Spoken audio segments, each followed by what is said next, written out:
آج کل مسلمان سے غلط کام کرانے کے لیے ان کو عہدوں کا لالچ دیا جاتا ہے. آپ یہ عہدہ لے لو، ہم آپ کو یہ دے دیں گے، آپ یہ عہدہ لے لو، یہ چھوڑ دو، یہ کر لو. امتحان ہو رہا ہے. فاطمہ نے تو جواب دیا. ابو سفیان آئے، اس کے بعد جاتا ہوں میں، اس سے کہتا ہوں وہ بات کرے گی محمد صلی اللہ علیہ وسلم سے. جی ہاں، بیویاں جو ہوتی ہیں وہ شوہروں سے بات منوا لیتی ہیں، چلو اس سے بات کرتا ہوں. ابو سفیان وہاں گئے، اندر داخل ہوئے. بیٹی کے گھر میں آپ جانتے ہیں کہ جب سسر آتا ہے بیٹی کے سسرال میں تو اس کی کیا عبادت ہوتی ہے، کیا اکرام ہوتا ہے. وہاں داخل ہوئے محبوبہ کے پاس، پوچھا کیسا آنا ہوا، کیوں آیا، کیا بات ہے. کہا میں ایک بات کرنے کے لیے آیا ہوں.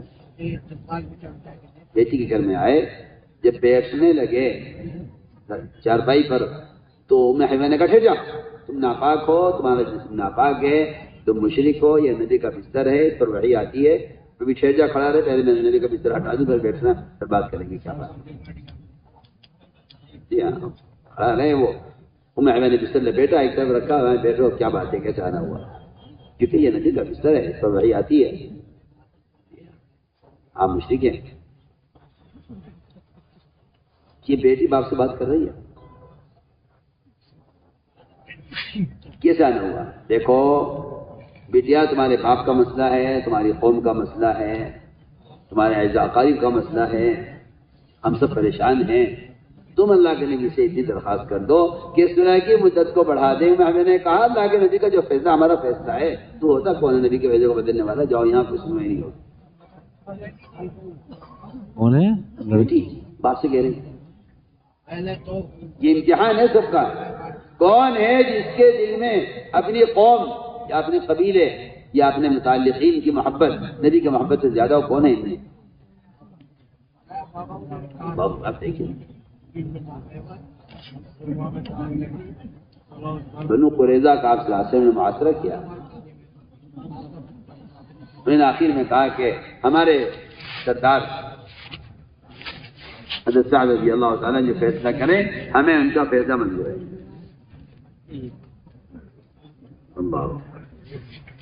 آپ رمایا ٹھیک ہے، ایسا فرمایا کہ تم جو فیصلہ کرو گے ہمیں منظور ہوگا. اس لیے کہ نبی کو اپنے امتی پر اور نبی کو اپنے عملے پر اتنا اعتماد ہوتا ہے کہ ہو ہی نہیں سکتا کہ وہ قوم کی طرف جھک جائیں، وہ قوم کی طرف جھک کر غلط فیصلہ کر دیں. یہ نہیں ہو سکتا. آپ نمایا آج جو فیصلہ تم کرو گے ہمیں منظور ہوگا. ساری قوم ایک طرف، ساری قوم ایک طرف. آپ غور کریں، ساری قوم ایک طرف، ادھر یہ تنہا. جب پتہ چلا قوم کو کہ ہمارے سردار کے ذمہ کر دیا گیا ہے ہمارا فیصلہ، تو سب خوش ہو گئے. سب کو یہ امید ہو گئی کہ ہماری چاہت کے مطابق فیصلہ کریں گے. یہ ہمارے سردار ہیں اور ہماری بڑی احسانات ہیں، ان کے ہم بڑی احسانات ہیں. روایت میں ہے کہ پوری قوم کی گھیراوا تھے ان کو چاروں طرف سے، اور یہ سواری پر سوار ہو کر آئے وہاں فیصلے کی جگہ پر. ادھر آپ صلی اللہ علیہ وسلم کھڑے ہوئے صحابہ کے ساتھ، ادھر یہ ان کی قوم کھڑی ہوئی، بیچ میں حضرت سعد کھڑے ہوئے ہیں. صاحب فرماتے تھے کہ آج میرے ایمان کا امتحان ہے، آج میرے ایمان کا امتحان ہے کہ میں کیا فیصلہ کرتا ہوں. آج امتحان ہے میرے ایمان کا. اگر میں نبی کی چاہت کے خلاف فیصلہ کرتا ہوں تو میری ہلاکت ہے، اور اگر میں نبی کی چاہت کے مطابق فیصلہ کرتا ہوں تو آج امتحان یہ ہے کہ آیا میں کسی کی ملامت کی پرواہ کرتا ہوں یا نہیں کرتا.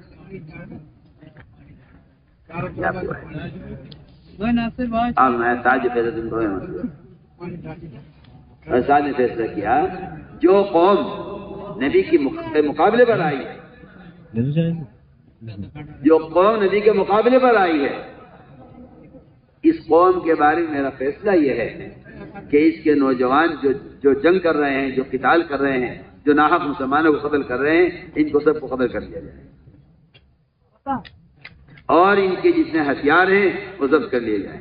اور ان کے جتنا مال ہے مال غنیمت بنا دیا جائے، اور ان کے اولادوں کو غلام بنا کر مسلمانوں میں تقسیم کر دیا جائے، اور ان کی بیویوں کو باندیا بنا کر مسلمانوں میں تقسیم کر دیا جائے۔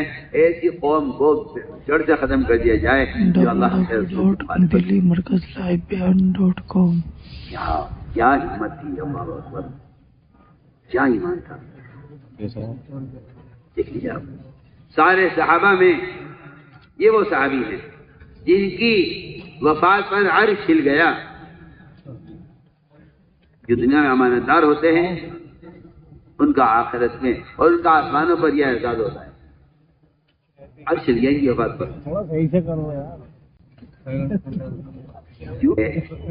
اللہ کے رسول کی بات کو تسلیم کرنے میں، تسلیم کرانے میں،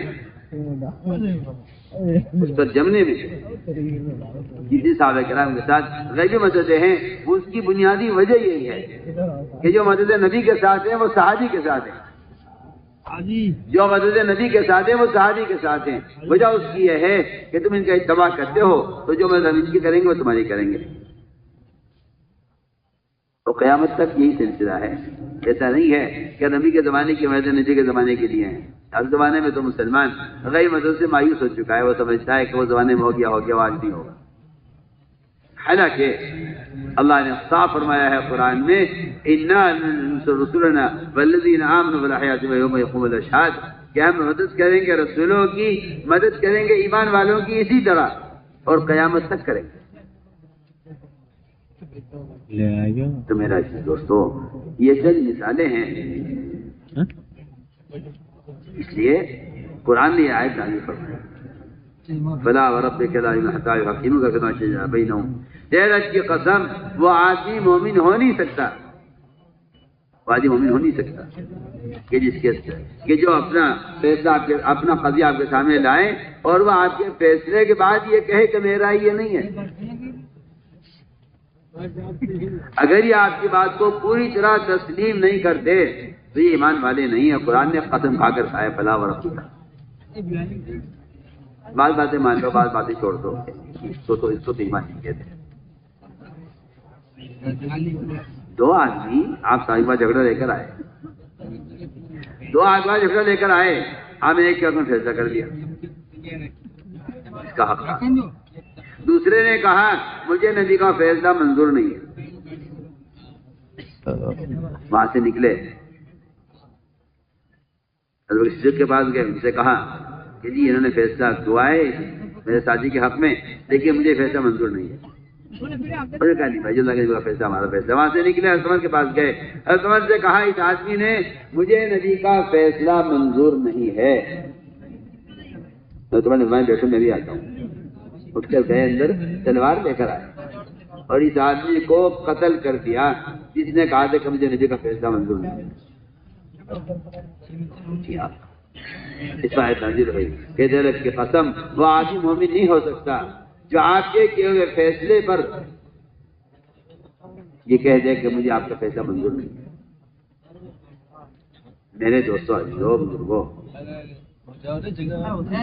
یہ ایک بنیادی بات ہے کہ حال کے امر کو پورا کرو۔ حال کے امر جو آئے گا اس میں رکاوٹیں پیش آئیں گی۔ یہ اللہ تعالیٰ کا نظام ہے۔ اللہ تعالیٰ نے بندوں کو نوازنے کے لیے، اپنے بندوں کو اللہ نوازنے کے لیے ان کے راستوں میں رکاوٹیں پیدا کرتے ہیں، ان کے راستے میں رکاوٹ پیدا کرتے ہیں، ان کے راستے میں رکاوٹ پیدا کرتے ہیں۔ پھر دیکھتے ہیں کہ یہ اس رکاوٹ کی وجہ سے عمل کو چھوڑ دیتے ہیں یا اس رکاوٹ کے باوجود یہ عمل کی کوشش کرتے ہیں۔ عجیب نظام قدرت، جس کام کے کرنے کا اللہ حکم دیتے ہیں کہ یہ کرو، اس میں رکاوٹ پیدا کرتے ہیں، اور جس کام کے بارے میں کہتے ہیں یہ مت کرو، اس میں سہولت پیدا کرتے ہیں۔ یہ امتحان ہے، یہ امتحان ہے بندے کا، یہ بندے کا امتحان ہے کہ ہم جس کام سے روکیں گے اس کی سہولت دیں گے، اور جس کام سے کا حکم دیں گے اس میں رکاوٹ پیدا کریں گے۔ دیکھ لیجیے آپ، بے شمار ایسے واقعات ہیں۔ اللہ تعالیٰ نے اصحاب السبت پر ہفتے کے دن شکار حرام کر، اللہ تعالیٰ کو اس سے کیا فائدہ ہے؟ صرف اپنے بندوں کا امتحان لینا ہے کہ یہ بات کو تسلیم کرتے ہی نہیں کرتے۔ ہفتے کے دن شکار حرام کر دیا اللہ تعالیٰ نے اصحاب سبت پر، تو اللہ نے یہ نہیں کیا کہ ہفتے کے دن مچھلیوں کو کہیں نیچے چھپا دیتے سمندر کی تہہ میں کہ بھئی یہ حرام سے بچے رہیں، میرا حکم پورا کر دیں اور ان کو مچھلی ہی نہ ملے تاکہ میرے حکم پر عمل ہو جائے۔ سنیے تو صحیح،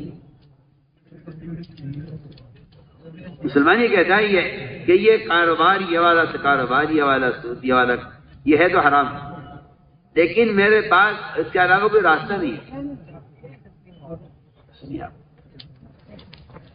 اللہ نے ہفتے کے دن شکار حرام کر دیا، ہفتے کے دن شکار حرام کر کے اللہ نے ساری مچھلیوں کو سمندر کی سطح پر جمع کر دیا۔ پانی نیچے ہوتا تھا، مچھلیوں اوپر۔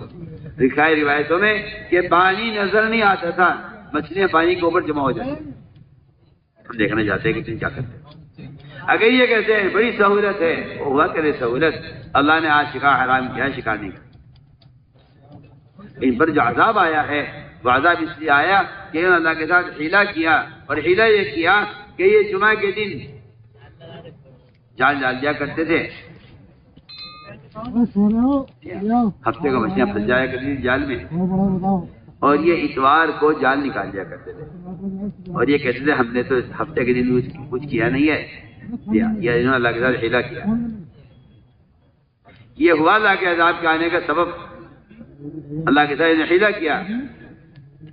تو میں مثال دے رہا تھا کہ اللہ تعالیٰ ایک کام کے کرنے کا حکم دیتے ہیں، اس میں رکاوٹ پیدا کرتے ہیں، ایک کام کے کرنے سے منع فرماتے ہیں،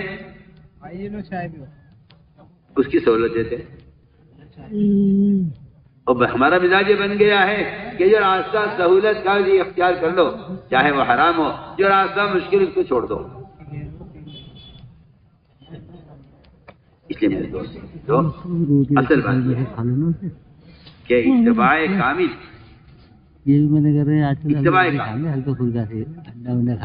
اتباع کامل پر ہے وعدہ اللہ تعالیٰ کی طرف سے، پورے دین پر چلنے پر کامیابی کا وعدہ۔ فرمایا ادخلوا فی السلم کافہ، اسلام میں پورے داخل ہو جاؤ۔ کیا آپ سے عرض کروں، یہ پورے داخل ہو گئے، جو حکم آیا ہے اسلام میں داخل ہونے کا، یہ خود نعوذ باللہ نماز چھوڑنے والوں کے لیے، یا زکات نہ دینے والوں کے لیے، یا روزہ رکھنے والوں کے لیے، یا یہ کہ حج سے انکار کرنے والوں کے لیے نہیں۔ ادخلوا فی السلم کافہ، یہ آیت نازل ہوئی جب وہ یہودی اسلام لے آئے، پکے سچے مسلمان ہو گئے، انہوں نے آپ صلی اللہ علیہ وسلم سے اس بات کی درخواست کی کہ کیا ہم کبھی توریت پڑھ لیا کریں۔ اسلام لے آئے، پکے سچے مسلمان ہو گئے، انہوں نے اجازت طلب کی کیا ہم کبھی توریت پڑھ لیا کریں۔ اسلام کو اتنا برداشت نہیں ہے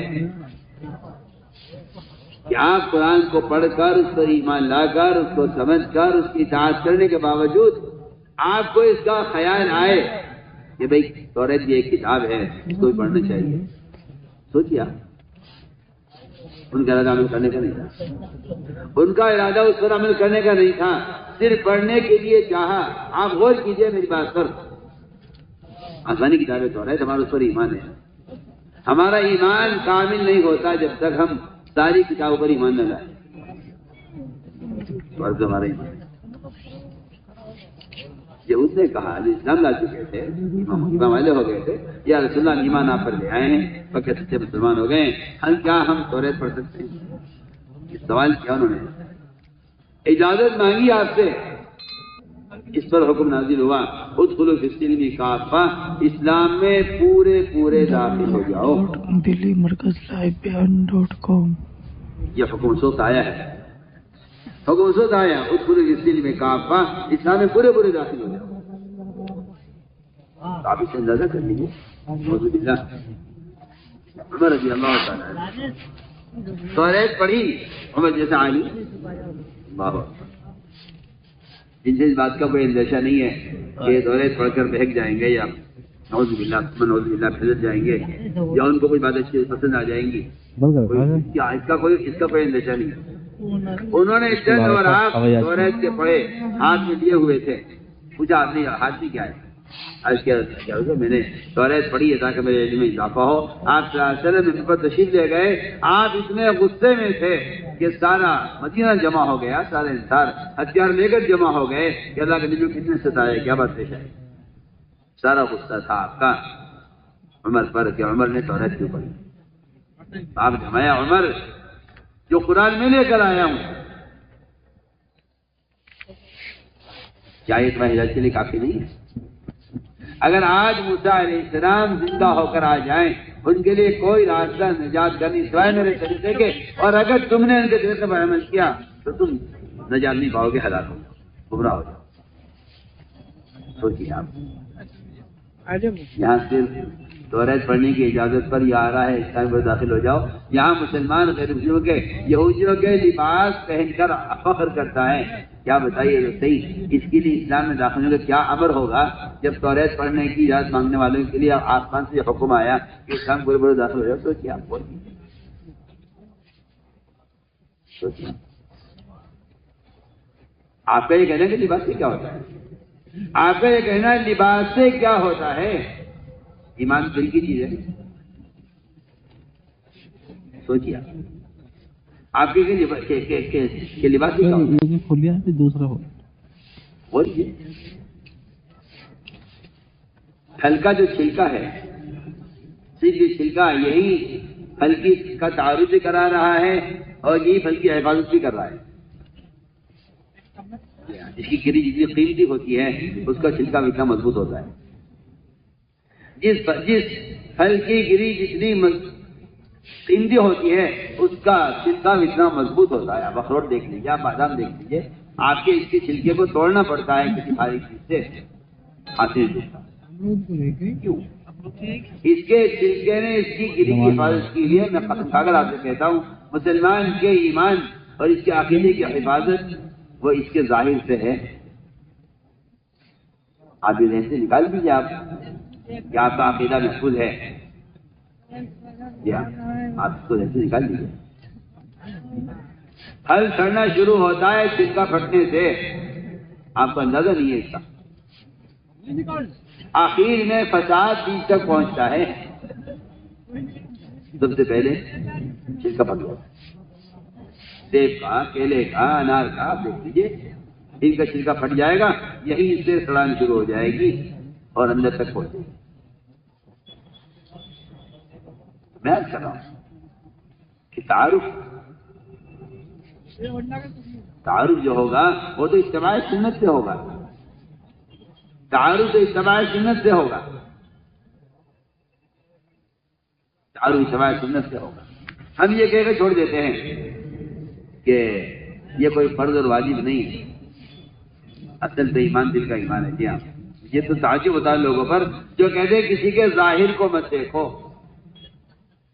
پر کہتے ہیں کسی کے ظاہر کو مت دیکھو، ایمان دل کی چیز ہے۔ حالانکہ یہ بات اس کافر کے لیے تھی جس پر حضرت مقداد نے حملہ کرنا چاہا، اس کافر نے کلمہ پڑھا، انہوں نے اس پر حملہ کر دیا، آپ حمایت نے اس کے ظاہر کو اس نے دیکھا، دل کا حال اللہ جانتے۔ سوچیے آپ، اس کو مسلمان نے اپنے لیے دل بنایا ہے کہ کسی کے ظاہر کو مت دیکھو، دل کا حال اللہ جانتا ہے۔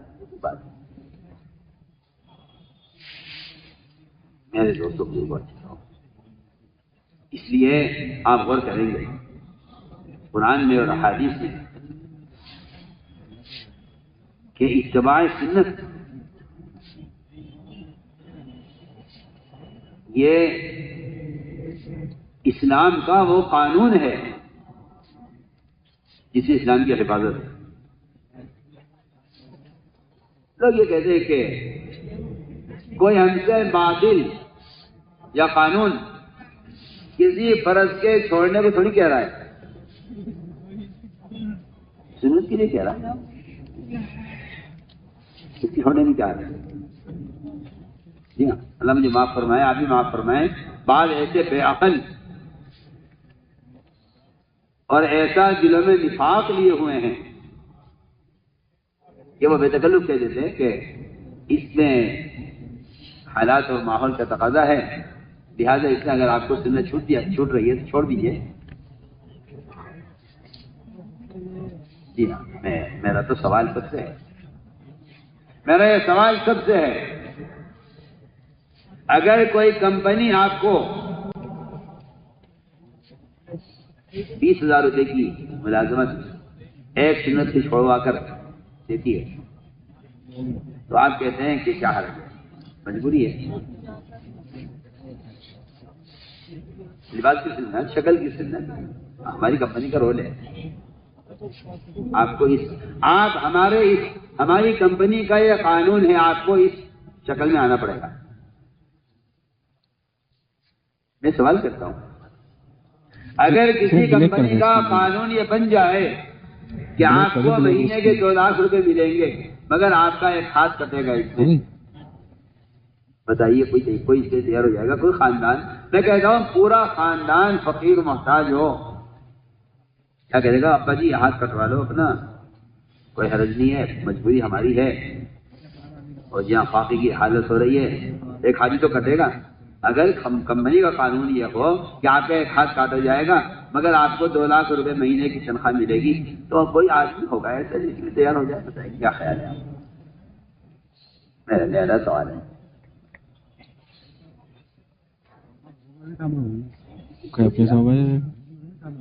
آپ ایک سنت کو کاٹ کر چھوڑ کر ملازمت دینے کو 20,000 روپے کی تیارے میں حضرت عمر رضی اللہ تعالیٰ نے آپ سے کہا کہ یا رسول اللہ، آپ مجھے میری ماں، میرے بیوی، میرے بچے، میرا کٹم قبیلہ، میرے کاروبار، مجھے ساری دنیا سے زیادہ آپ مجھے محبوب ہیں سوائے میری اپنی جان۔ آن لائن منگا لو، میں عمر تمہارا ایمان کامل نہیں آ جائے گا پلین کٹ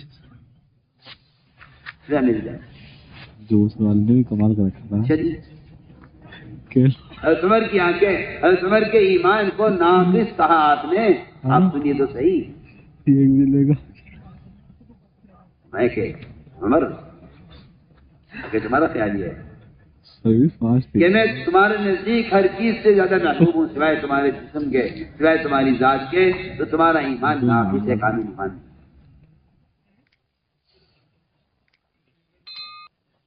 میں نے دوستوں ہم سے جو مطالبہ ہوتا ہے تو ہم بجائے کسی وکیل کو پکڑنے کے، میں بہت عام بات کیا، بجائے کسی وکیل کو پکڑنے کے کہ بھائی کوئی وکیل کرو، ہم بجائے کسی وکیل کو پکڑنے کے کسی ایسے مفتی کو پکڑتے ہیں جو ہمارے لیے کوئی گنجائش کو راستہ نکالے۔ تو آپ سے بے تکلف کہنا، کوئی ایسا مفتی ہو جو ایسا راستہ نکال دے میرے لیے جس میں میرے لیے اس سنت کو ترک کرنے کا گنجائش کہیں سے نکل آئے۔ میں پوچھتا ہوں آپ سے، آپ کے مکان پر، آپ کے دادا کا مکان ہے تو اس کو قبضہ کر لے، آپ وکیل کریں گے فوراً؟ تو میں کہنا چاہتا ہوں کہ یہ نظام ہے باطل کا کہ وہ پہلے آپ کو چھوٹی چیز سے ہٹائیں گے۔ آپ یہ چھوٹی چیز کو چھوڑنے میں کیا رہی ہے؟ یہ تو چھوٹی بات ہے، اس کو چھوڑنے میں کیا حرج ہے؟ اس کے بیان میں پڑھ رہا تھا، مثال ہے کہ جب مسلمان دین کے کسی امر کو اور کسی سنت کو ہلکا سمجھ کر چھوڑ دیتا ہے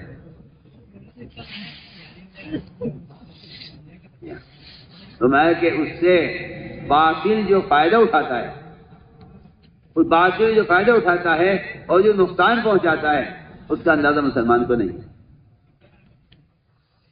اس کا بیان میں مثال ہے، عجیب مثال ہے۔ ہمارے بیان میں کہ لوہے نے لکڑی کے جنگل کے بادشاہ سے، لوہے نے لکڑی کے جنگل کے بادشاہ سے ایک بالش لکڑی کا سوال کیا، ہمیں ایک بالش لکڑی چاہیے۔ عجیب بات کا بیان کا میں آپ کو نقل کر رہا ہوں کہ ایک بارش لکڑی لوہے کے پاس لکڑی نہیں ہے، اس نے ایک بارش لکڑی کا سوال کیا، بادشاہ نے وزیروں سے پوچھا، سارے بزرگوں کہا جگہ نہیں بات سلامت، ایک بارش تو بہت ہوتی ہے، ہم تو ان کو ایک انچ لکڑی بھی نہیں دیں، ہم نہیں دے سکتے۔ بادشاہ عیاش ہوتے ہی ہیں، جی ہاں، جو لوگ عیاشی کرتے ہیں ابو بکر صدیق کا قول ہے، ابو بکر صدیق رضی اللہ تعالیٰ عنہ کہ جن کو منصب مل جاتا ہے ان کی عقل جاتی رہتی ہے، ان کی عقل جاتی رہتی ہے۔ ابو بکر صدیق کے بیان میں ہے کہ عمر عادی ہو جاتی ہے، جی ہاں، اور عقل جاتی رہتی ہے۔ تو میں نے عرض کیا کہ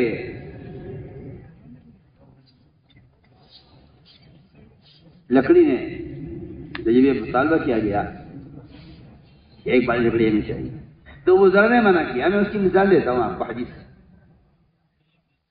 آپ نے فرمایا صحابہ سے کہ اگر تم یہود کو اپنی پیداوار میں اتنی کھجوریں دے دو اور اس سے تمہاری دنیا میں صالحیت ہو جائے، میں آپ کیا فرما رہے ہیں؟ آپ کا حکم سر آنکھوں پر۔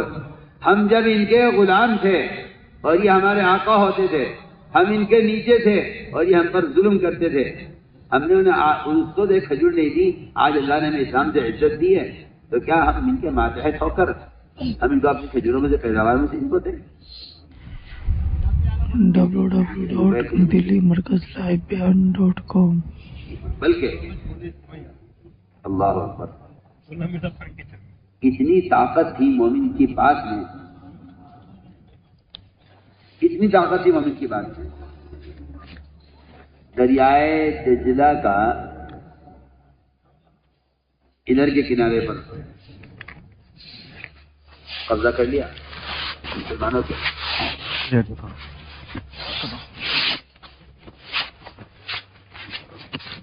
تو میں نے ٹھیک ہے آپ اسلام قبول کر لو، رہو ہمارے ساتھ، تو کہ نہیں ہم تمہاری بات تو قبول نہیں کریں گے، لیکن یہ جگہ نہیں چھوڑیں گے۔ سننا غور سے،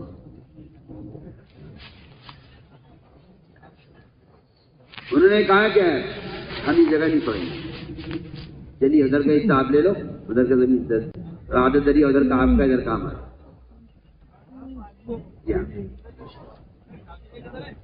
کسی کی جگہ پر ناحق قبضہ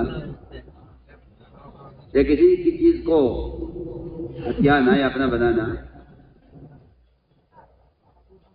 انہوں نے یہ کہا کہ ادھر کا دجلہ ہمارا، ادھر کی زمین ہماری، ادھر کا دجلہ آپ کا، ادھر کی زمین آپ کی، یہ انہوں نے کہا۔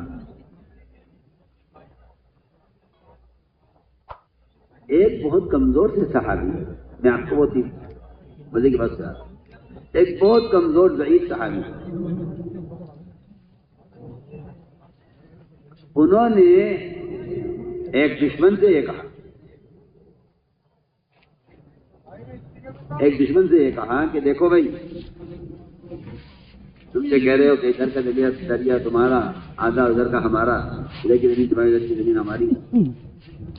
انہوں نے کہا کہ ہم نے تو یہ فیصلہ کیا ہوا ہے کہ ہم تمہاری زمین کا جو آخری درخت ہوگا اس پر جو شہد کا چھتا لگا ہوا ہے، ہم اس شہد کو اپنی زمین کے آخری درخت کے پھل کے ساتھ ملا کر کھائیں گے۔ ایک کمزور سال انہوں نے یہ بات ایک دشمن سے کہی، کتنی سی بات، تم کہہ رہے ہو آدھا ہمارا آدھا تمہارا، ہم کہتے ہیں نہیں، تمہاری زمین کا جو آخری پھل ہے، آخری درخت جہاں آپ کی حد پوری ہو رہی ہے زمین، ہم وہاں اس درخت کا جو شہد کا چھتا لگا ہوا ہے، اس شہد کو اپنے علاقے کی زمین کے آخری درخت کے پھل کے ساتھ ملا کر، شہد اور پھل ملا کر کھائیں۔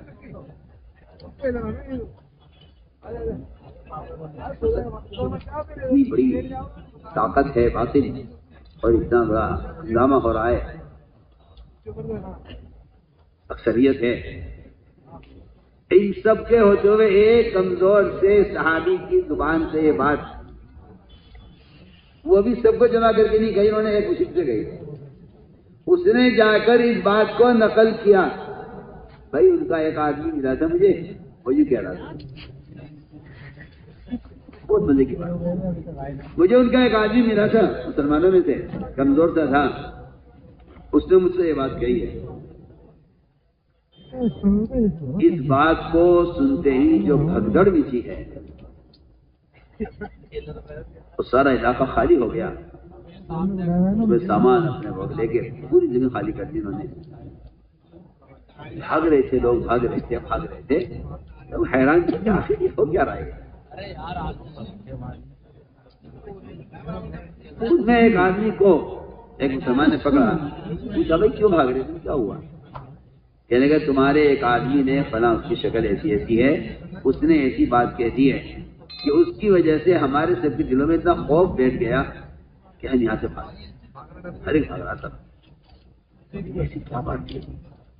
کسی نے کہی وہ جو فلاں سامنے ہے اس نے کہی. وہ تو سب بھاگ گئے، صحابی کو لے کر بیٹھے. کہنے کہ تم نے کیا کہا؟ کہنے کس کو؟ کہ وہ فلاں سے تمہاری کیا بات ہوئی؟ وہ کہتے ہیں خدا کی قسم یہ بات میں نے نہیں کہی. روایت میں ہے کہ فرشتہ اس کی زبان پر بول رہا تھا. فرشتے کی زبان بول رہا تھا، فرشتے نے اس کی زبان پر آ کر یہ بات کہلوائی. اس بات کا اتنا رعب تھا کہ ایک مشرک کے اور ایک دشمن کے نقل کرنے پر، یہ جملہ اوروں میں نقل کرنے پر سب کے دل میں خوف پیدا ہو گیا.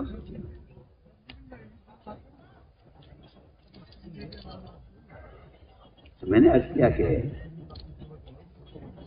غور کرنے کی بات ہے. اللہ نے سنت کے اتباع میں اتنا رعب رکھا تھا، اتنا رعب رکھا تھا. اس امت کا سارا رعب اتباع سنت کا تھا. سوچیے آپ، اتباع سنت کا رعب. اللہ جو بہادری شجاعت کی امت میں، وہ اتباع سنت کی وجہ سے. آپ اس سے غور کر لیجیے. عبداللہ بن زبیر رضی اللہ تعالیٰ عنہ، ان کی شجاعت،